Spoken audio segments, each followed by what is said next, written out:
Happy Halloween, everyone! The spookiest time of the year is here, and to celebrate, I'm going to try and rank what I think are the 13 most terrifying abilities in Bleach. Now, this was actually quite difficult. It turns out that Bleach is a pretty messed up series, with tons of creative, gruesome, visceral, and yes, terrifying abilities in it. Now, this list doesn't focus exclusively on power or how broken an ability is, though that might play into it being terrifying, but overall the criteria here is fairly fluid. The idea is to put yourself in the shoes of the person facing this power, how horrifying an ability would be to come up against in battle. Whether that terror comes purely from the ability's dark, twisted visuals, its mind-bending existential implications, or a combination of both. It might be a grotesque, grisly power that shocks us with its violence, or it might be a cruel manipulation that terrifies us with its potential life-altering ramifications. Either way, this is going to be a lot of fun as we dive into the darkest recesses of Bleach's many colourful, iconic abilities.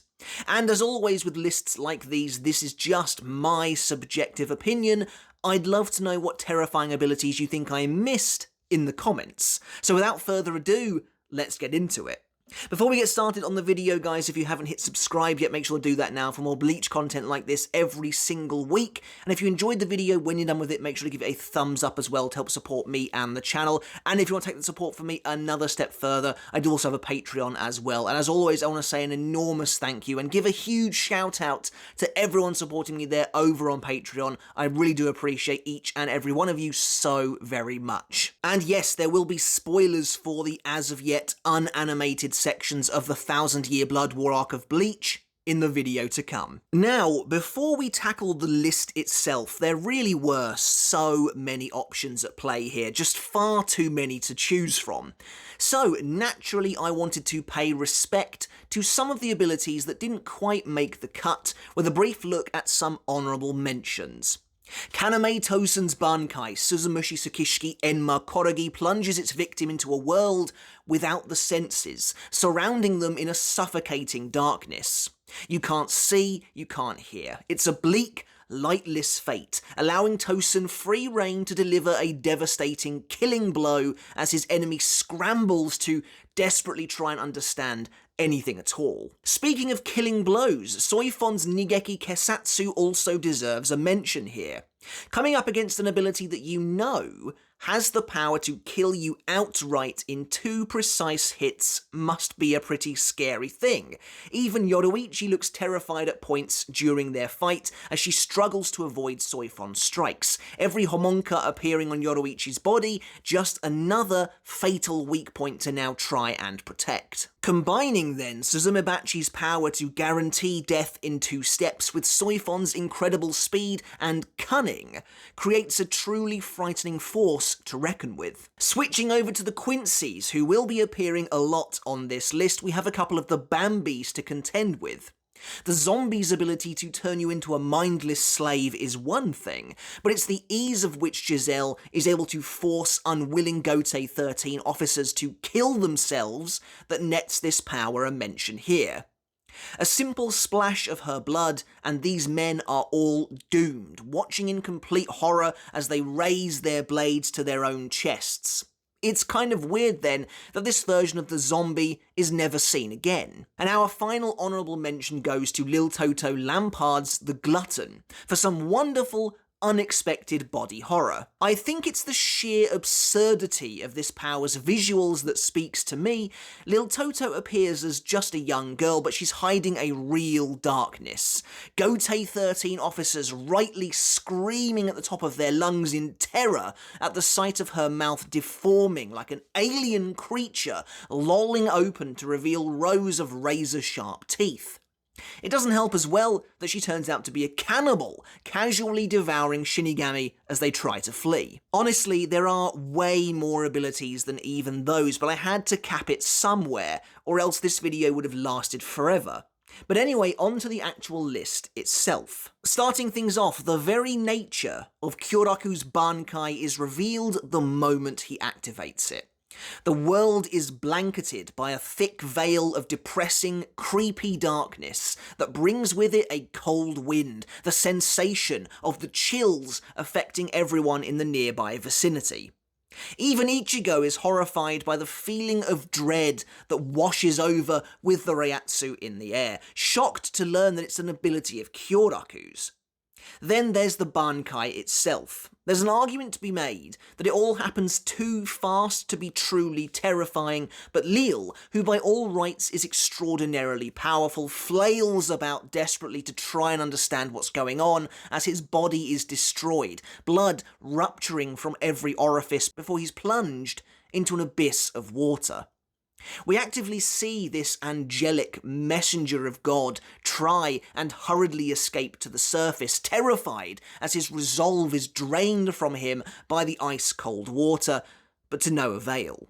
The confusion, the cold in the air, the surrounding darkness, the inescapable sensation of inevitability as each act flows into the next relentlessly, by its very nature, Katen Kyokotsu Karamatsu Shinju is a terrifying power. The fact it ends in decapitation is merely the icing on the blood-soaked cake. Up next is an ability we never actually saw. At least we didn't see its outcome, but thankfully it was explained to us in terrifying detail. And that's Ichibei Hyosabei's ultimate ability, Futen Taisatsuryo. In my opinion, this is a scary power on multiple levels. Firstly, it demonstrates Ichibei's godlike command over the world of Bleach itself, as to even activate this power, he robs Soul Society of knights in the future. That's terrifying to think about in itself. At some point in the far-flung future, Soul Society will presumably just suddenly experience pure daylight, with no night to come and afford them rest. But the ability itself also strikes at the very heart of Bleach. As Ichibei constructs this enormous, fantastic-looking mausoleum of pure black, littered with gravestones, he reveals that it will turn its victims' very flesh and bones to black, reducing them to nothing before removing them from the very cycle of rebirth itself. Reincarnation will not be tolerated. Ichibei himself seems to understand the extent of the darkness at work here, as he calls its power a pitch-black hell. In the world of Bleach, there is almost certainly no worse fate than having your soul stripped of the ability to enter the cycle that is so very key to the world itself. Alright, I'm kind of cheating with this next one. It's not so much an ability as it is an invention, but I really couldn't leave it off as it is so disturbing. Coming in at number 11, we have Mayuri Kurotsuchi's superhuman drug. As one of the many concoctions living within Nemu's body, Xyloporo accidentally, unknowingly ingests this potion when he resurrects himself from inside her, a power that itself might be showing up later on this list. And his fate is immediately sealed. And what a terrifying, creative fate it is. According to Mayuri, extremely well-trained swordsmen experience a phenomenon where time seems to slow down for them as they lock blades, as their reflexes are so expertly honed. His drug amplifies that effect massively, to the point where even a few seconds begins to feel like an eternity for Xyloporo, as his entire world just changes before his eyes in a matter of seconds. Mayuri's speech becomes slow, slurred, and sluggish before becoming completely unintelligible, and eventually Xyloporo is left trapped in a horrific, inescapable prison in his own mind. Mayuri stabs Xyloporo through the heart, killing him, as far as we're concerned, in just a few seconds. But to Xyloporo, that blade has been encroaching upon his heart now for hundreds, if not thousands of years, potentially.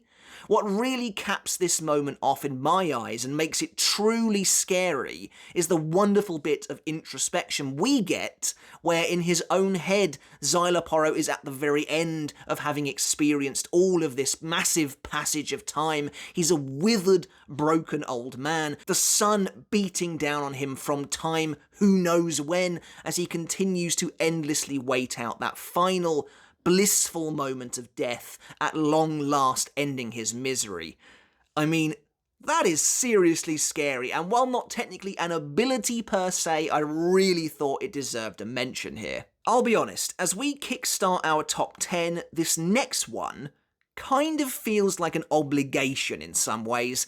The Almighty is the most overpowered, broken, unstoppable ability in all of Bleach. By virtue of that, of course it's terrifying. Yhwach's power to see the future would be scary enough, but his godlike ability to actually see all possible futures and change them at will is completely ridiculous and soul-crushing to face. That's kind of why I was actually unsure about including it here, as crazy as that might sound. The Almighty is almost too overbearing, too all-encompassing to be truly frightening. Instead, it's almost impossible for our characters to truly grasp the magnitude of, for them to truly understand and comprehend. Rather, it's a power that shatters the world of its victim, causing them to fall into complete hopelessness, rather than, I would say, outright fear.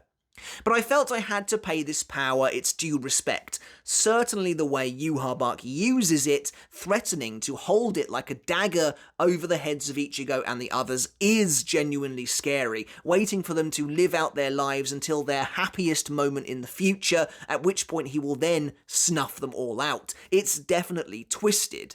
In my opinion though, an existential terror is better served by a later ability in this list, but this one is still very potent. In his efforts to become a perfect being, Szayelaporro Grans created his ultimate technique, Gabriel, which allows him to resurrect himself after death from the body of an ensnared victim. We see this in action during his battle with Mayuri Kurotsuchi. Szayelaporro is devoured and killed by Mayuri's bankai, but in secret, Szayelaporro has impregnated Nemu with his cells, allowing him to resurrect inside of her, killing her as he then births himself from her mouth. Yes, it really is as absolutely messed up as it sounds, and if you've only seen the heavily censored anime version, you missed out on a world of terror. Nemu's body contorts and twists in agony before expanding rapidly, and as Szayelaporro emerges from her mouth like an insect from a cocoon, Nemu's body withers and dies as she is instantly desiccated by the Espada, enabling him to restore himself completely. You know an ability is truly despicable and horrifying when Mayuri loves it, turning to Szayelaporro with an enormous grin upon his face when he witnesses it. Quincy's have the innate ability to totally control and dominate Reishi, and never is this showcased in a better or more frightening way than when Kyuuge OP demonstrated the power of Sclaverai against the warriors of Hueco Mundo. After taking a serious beating at the hands of the monstrous Ion, Kyuuge decided to end the battle quickly and activated Sclaverai, the halo of his Volsten dish widening as the star in the centre began to glow and reverberate ominously. As Kyuuge rapidly absorbed the reishi of the area around him, so far it just seemed like the typical Quincy ability, that is, until Ion got too close. And it turned out that the absorption of the area included Ion itself. The creature quickly stripped down to the bone in a brutal fashion, the last vestiges of its flesh picked apart from its skull as it collapses to the ground, its entire body now nothing but food for Kyuuge's power. What's even better though is that as a result of Ion's Hollow Reiatsu affecting Kyuuge's body, he's unable to break Ion down completely, and his body outwardly suffers as a result, turning him into a half-man, half-beast abomination that looks amazing. Now a walking eldritch terror, Kyuuge continues to absorb those around him, peeling the skin and the blood away from characters like Orihime and Chad, who are helpless before him. This is a genuinely horrific ability, but it's not ranked higher for a few reasons. One, the absorption rate seems to suddenly be inexplicably slower on actual humanoid characters, and two, if you're remotely strong enough to withstand it, it's fairly easy to cancel this ability for good by destroying the sternritter's halo.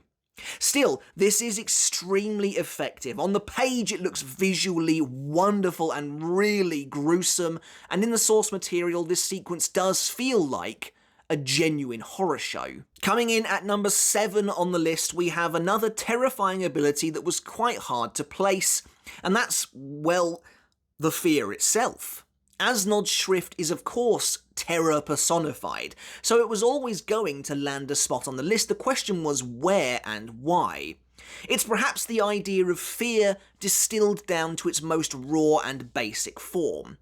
Az himself describes it as a primal, instinctive fear, and by simply landing a hit with his reishi thorns, Az is able to make his victims experience their worst fears, which of course is in itself terrifying. Byakuya Kuchiki witnesses Rukia dying in front of him while other Gotei 13 officers quite literally die of fright, their hearts bursting. As far as powerful imagery goes, this ability is fantastic, delivering frightening visuals of a decaying Rukia or an army of flies and bugs crawling all over Byakuya's skin.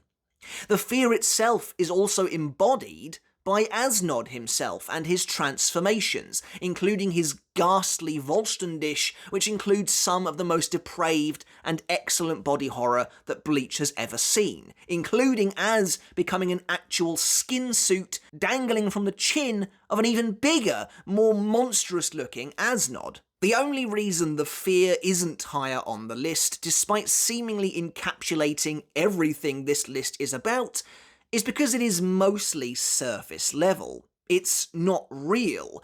Asnod makes people experience these fears, yes, but they only exist in the person's mind. Rukia isn't actually decaying in front of Byakuya, for example. Now, while that doesn't necessarily make it any less frightening or any less real, in fact it could be more so, as we see when Byakuya helps Rukia overcome it, the fear is capable of being quashed with no lasting impact through sheer force of will, realization and understanding, to the point where it's completely ineffective moving forwards. I feel like this power is perhaps the definition of shock value.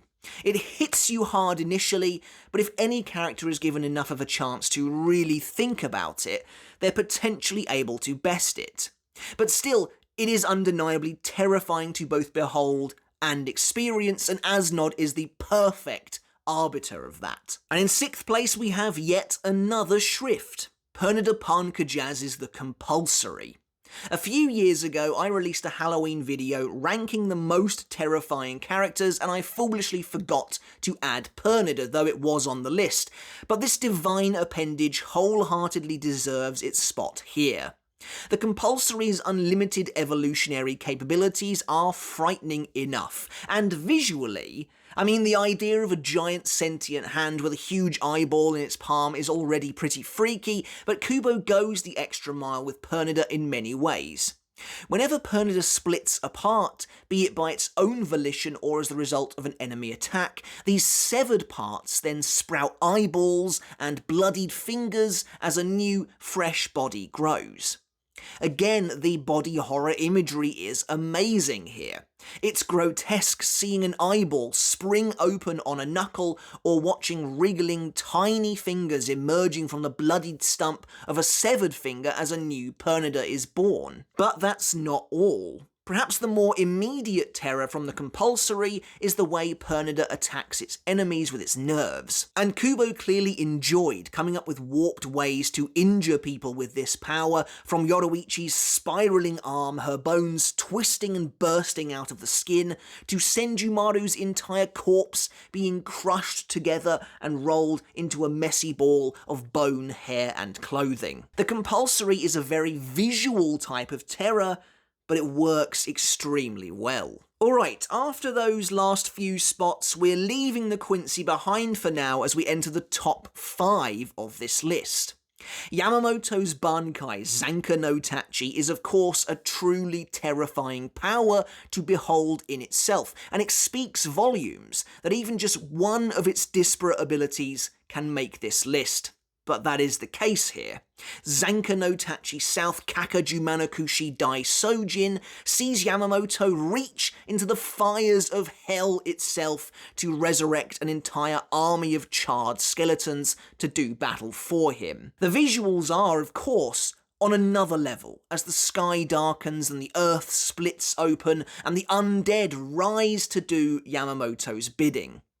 Royd is visibly unnerved by this ability to begin with, finding himself quickly on the back foot as he struggles to comprehend these shuffling masses now closing in on him. But what's really special about this ability is that the terror it evokes works on multiple levels. Of course, it is outwardly frightening. Hundreds of skeletons rising up from the dirt, grappling and grabbing at you, crawling all over you as they attempt to bury you.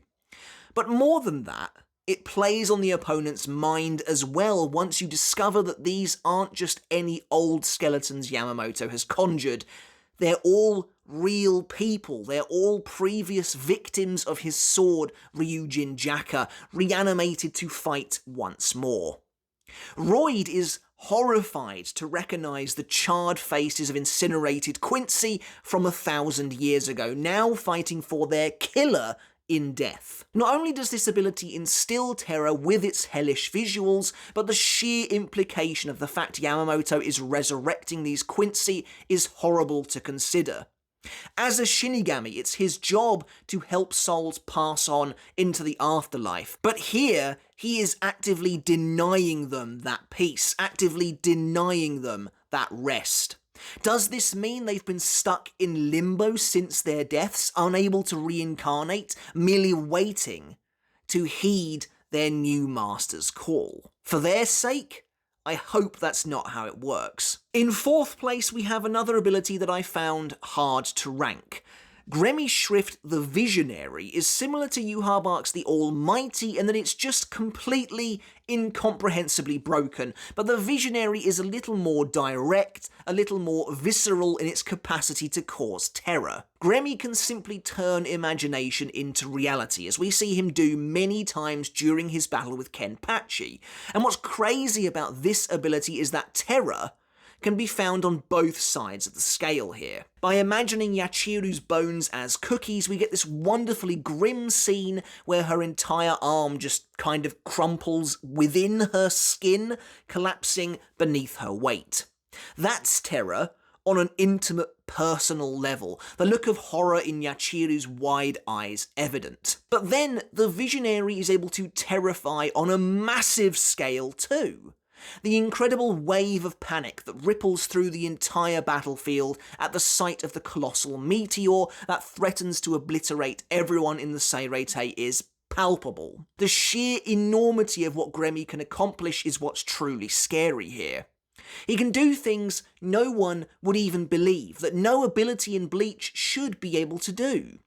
Of course, the true potential of the Visionary never feels quite fully realised, as Gremmy simply isn't capable of unleashing its full power due to his immaturity in battle, but to really understand how terrifying this power is, you simply need only imagine it. As we enter the top 3 on our list, number 3 goes to maybe the most visceral and vivid power of them all. I remember, however many years ago now, I remember reading the new chapter, seeing that purple miasma reach Soifon's fingertips for the first time and being genuinely shocked by what happened next.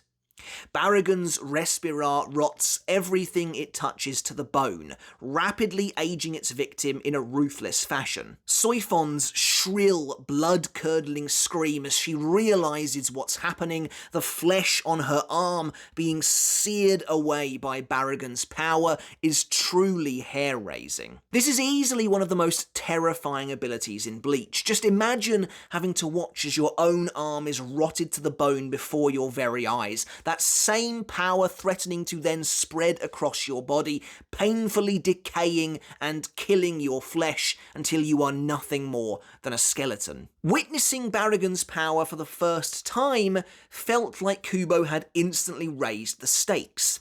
As the master of time, Baragon is effectively death personified, that cruel, unrelenting decay that all beings must face.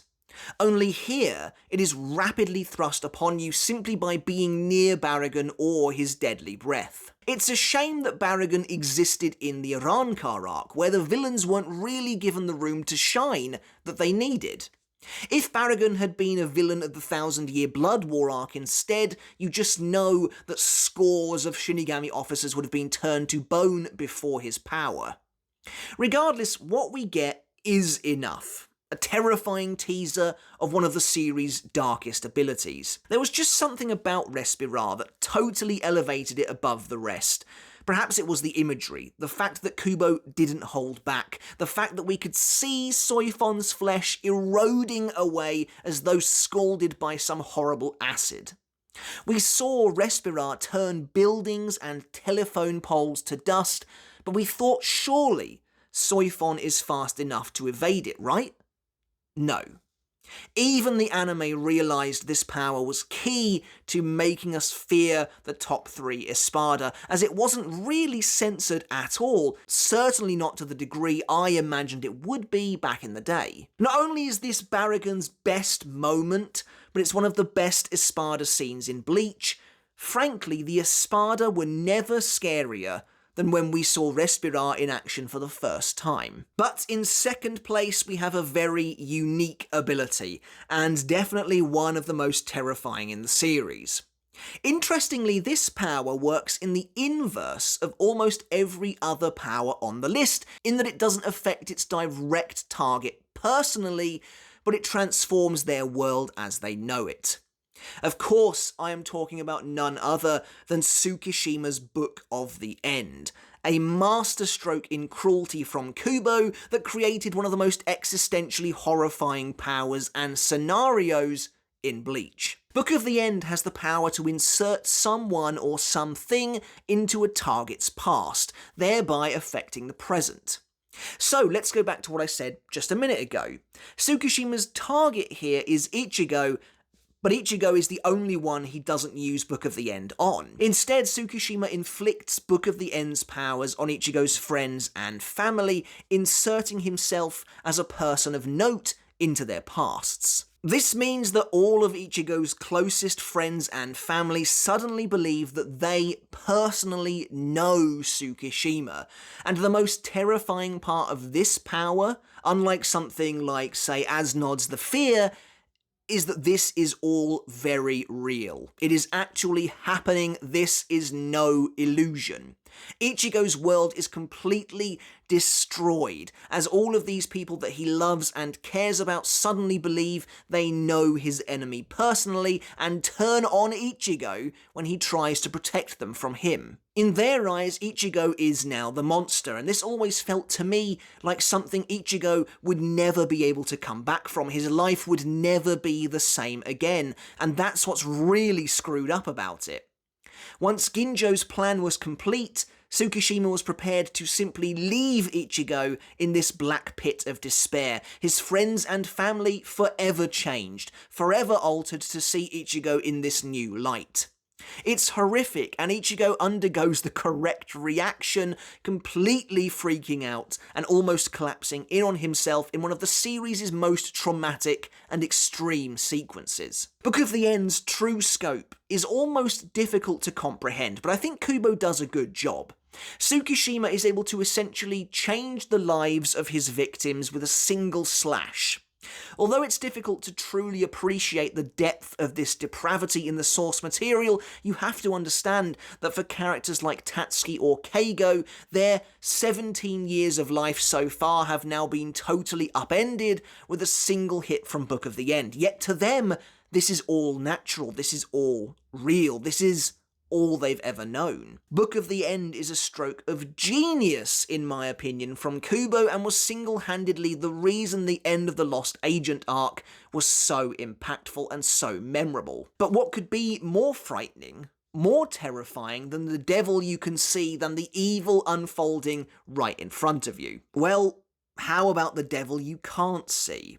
I racked my brain for a while about what ability deserved the #1 spot on this list, as there's a ton of great options, but in the end, one really stood out as the winner. Sosuke Aizen's Kyoka Suigetsu has only one ability, but it is truly fearsome. Kanzen Saimin, or Absolute Hypnosis, and it's this power that takes my #1 spot today. Aizen's Hypnosis is completely all-encompassing. It controls all 5 senses and is virtually flawless. The victim's sight, smell, sound, taste, and touch all belong to Aizen once under his spell. And that's only the first part of what makes this so scary. It's so easy to fall prey to this ability. Aizen simply needs to release his Zanpakuto once in front of either a victim or multiple, and they are instantly ensnared by the hypnosis, captured, and can experience whatever Aizen wants them to, with no way of knowing the truth unless he allows it. From the moment you fall under Kyoka Suigetsu's illusory powers, nothing is real, nothing can be trusted. When facing Aizen himself, it's impossible to know what's true and what's being fabricated. It's a false world, but with very real consequences. And that's not even the worst part.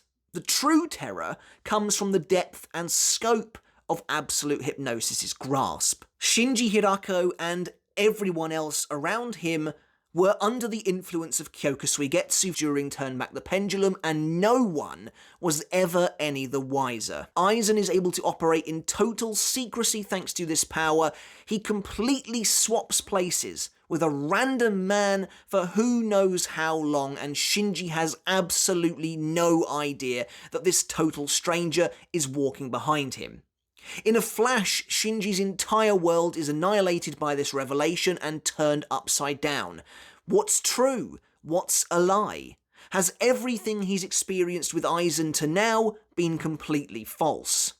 Of course, Aizen muses that if Shinji had paid a bit more attention to him, maybe he would have spotted the truth, but even then it's only a slim maybe. When the Gotei 13 battle Aizen in the present day, they believe he's fighting them honourably without using the trickery of his Zanpakuto, but of course, that turns out to be a lie as well in one of the most famous Aizen scenes in the entire series, if not one of the most famous scenes in the series in general. And how long were the individual Espada under Aizen's control as well? We don't know, but Harabelle is clearly under the spell too from an undetermined time in the past, and Aizen is able to flip that on her the moment she steps a foot out of line. He's basically had her, and presumably everyone else, walking on a tightrope this entire time. The moment they show any kind of insubordination, he's able to create a false scenario with which to lure them in, and then very quickly dispose of them. Aizen is capable of controlling everyone at all times. And to me, that's where the true abstract terror of Absolute Hypnosis comes in.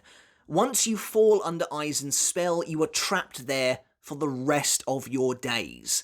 You might start second-guessing every little thing. Is that real? Is that an illusion? The illusions are, as well, for all intents and purposes, flawless, so how would you even know you are living in a potential dream world?